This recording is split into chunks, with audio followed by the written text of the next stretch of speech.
এবং স্বাগতম। আমি সুশীলা ব্লগ থেকে জানাচ্ছি শুভেচ্ছা ও অভিনন্দন। আপনারা কেমন আছেন? আশা করছি ভালো আছেন, আমিও ভালো আছি। তো আজকের রেসিপিটা লাই শাক আমি এইভাবে করলাম।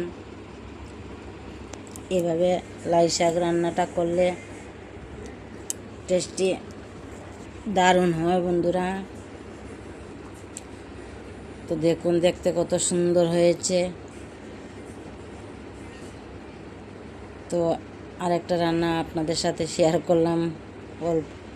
এটা পুরাটা শেয়ার করতে পারবো না, ভিডিওটা অনেক লম্বা হয়ে যাবে,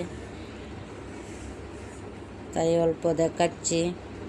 তো শিমের ভাজি করব। এই আস্তে আস্তে শিম দিয়ে রসুন কুচি করে কেটে তেল গরম করে রসুন দিয়ে সম্বাস দিয়ে আমি শিমের ভাজিটা করব। এই শিমের ভাজিটা আপনাদের সাথে পুরোটা শেয়ার করতে পারবো না, অনেকটা লম্বা হয়ে যাবে, তাই অল্প দেখালাম। তা আপনারা দেখতে থাকুন। এইভাবে শিমের ভাজি করলে অনেক টেস্টি হয়। কতটা রান্না তো আর একসঙ্গে ভিডিও করা যায় না, খুব অসুবিধা হচ্ছে, তাই অল্প অল্প করে আমি দেখালাম। দেখুন, শিমের ভাজিটা করলাম। আর মেন যেমন আজকের রান্নাটা আমি শুধু লাই শাকের রেসিপিটা আপনাদের সাথে শেয়ার করব, আমি কিভাবে করলাম।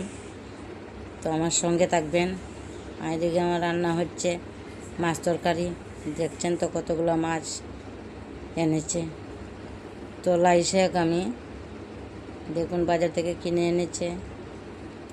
আমাদের সব কিছু কিনে খেতে হয়, তো বাজার থেকে এনেছে। খুব কচি লাই শাকটা। তো লাই শাকের মোটা ডেটা আমি কেটে আমি লাই শাকটাকে ভালো করে ধুয়ে নিব। ধুয়ে নিয়ে অল্প কেটে আমি সিদ্ধ করে নিব। দেখুন কতগুলো মাছ এনেছে। তো লাই শাকটা ধুয়ে আমি ভালো করে কেটে নিলাম। এদিকে কড়াই বসায়ে আমি লাই শাকটা সিদ্ধ করার জন্য বসিয়ে দিলাম। তো লাই শাকটা সিদ্ধ করে বেটে নিব।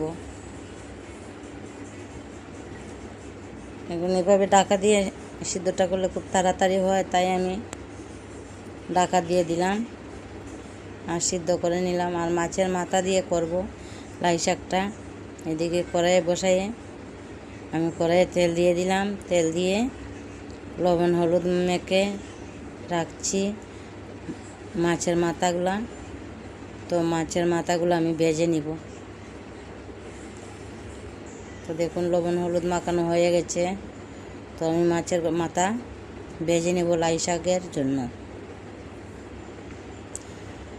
তো আপনারা দেখতে থাকুন, ভিডিওটা খুব ভালো লাগবে। এই রেসিপিটা কিন্তু অসাধারণ টেস্টি হয়, আর কোনো কিছুর প্রয়োজনও পড়বে না। একটা শাক দিয়েই এক তাল ভাত খেয়ে ফেলবেন। তো ভিডিওটা দেখুন,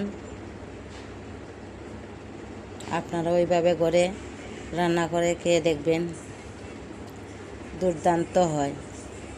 তো মাছের মাথাগুলো ভেজে নিচ্ছি। আর আমার লাই শাক সিদ্ধ করা হয়ে গেছে, তো আমি বেটে নিব শিলে। আর এদিকে মাছের মাথাগুলো আমি ভেজে নিলাম।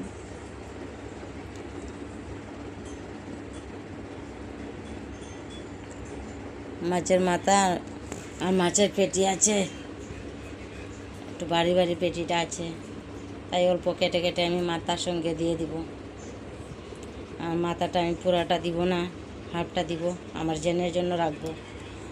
আমার জেনে মাথা খেতে খুব ভালোবাসে, তাই আমি জেনের জন্য হাফটা রেখে দিব। আর হাফ মাথা দিয়ে আমি লাই শাকটা করব। তো দেখুন আমি শিলে নিয়ে নিলাম। তো আমি বেটে নিব। তো বাটাটা আপনাদের সাথে দেখাতে পারবো না, কেন আমি এক হাত দিয়ে ভিডিও করছি, আর এক হাত দিয়ে তো বাটা যাবে না। তো দেখুন আমার মাছের মাথাও ভাজা হয়ে গেছে। আর সবগুলো মাছও আমি ভেজে নিলাম মাছের তরকারির জন্য।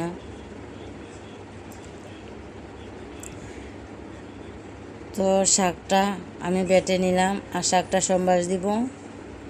এই কিছুটা রসুন দিলাম আর একটা পেঁয়াজ দিয়ে দিলাম। তো পেঁয়াজটা ভেজে নেব খুব ভালো করে, লাল করে। আর এদিকে শাকটা তো আমার বাটা হয়ে গেছে, আপনাদের সাথে শেয়ার করব, আপনারা দেখতে থাকুন। শাকটাতে আমি বেশি কিছু দিলাম না, কী কী দিব আপনাদের সাথে অবশ্যই শেয়ার করব, দেখতে থাকুন। ভিডিওটা স্কিপ করবেন না, একদম অল্প সময়ের ভিডিও, শুধু 8 মিনিট 24 সেকেন্ডের ভিডিও। তো দেখুন, শাকের মধ্যে আমি হলুদ গুঁড়ো, জিরের গুঁড়ো আর কাঁচা লঙ্কা বেটে দিলাম।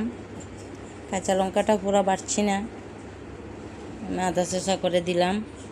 আর স্বাদ অনুযায়ী লবণ দিয়ে রাখলাম। তো দিয়ে আমি পেঁয়াজ আর রসুনটা আমি ভালো করে ভেজে আমি শাকটা দিয়ে দিব।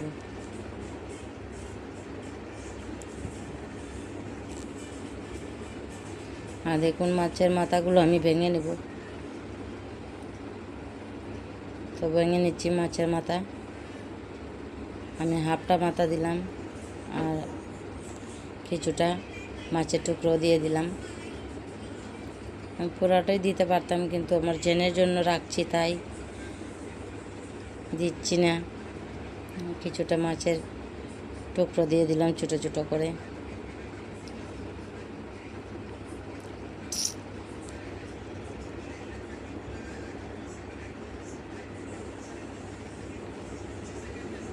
আপনারা এইভাবে রান্না করবেন, দারুণ লাগে। এই শাকটা সবার ভালো লাগে। তো আমার পেঁয়াজ ভাজা হয়ে গেছে, আর আমি শাকটা দিয়ে দিলাম। শাক দিয়ে আমি মাছের মাথা, মাছের টুকরাগুলো দিয়ে দিলাম। দিয়ে এই শাকে যে জল ছিল, এই জলটা আমি শুকিয়ে নিব ভালো করে কষিয়ে। এদিকে হলুদের গন্ধটাও চলে যাবে, বেশি সময় লাগবে না রান্নাটা করতে, শুধু জলটা শুকাবে।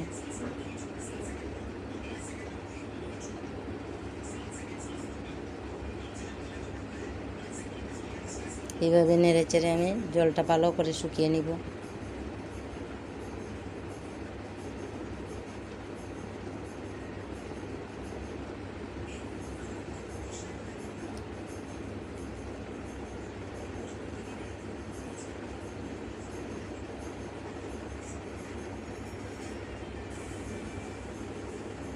তো দেখুন, আমার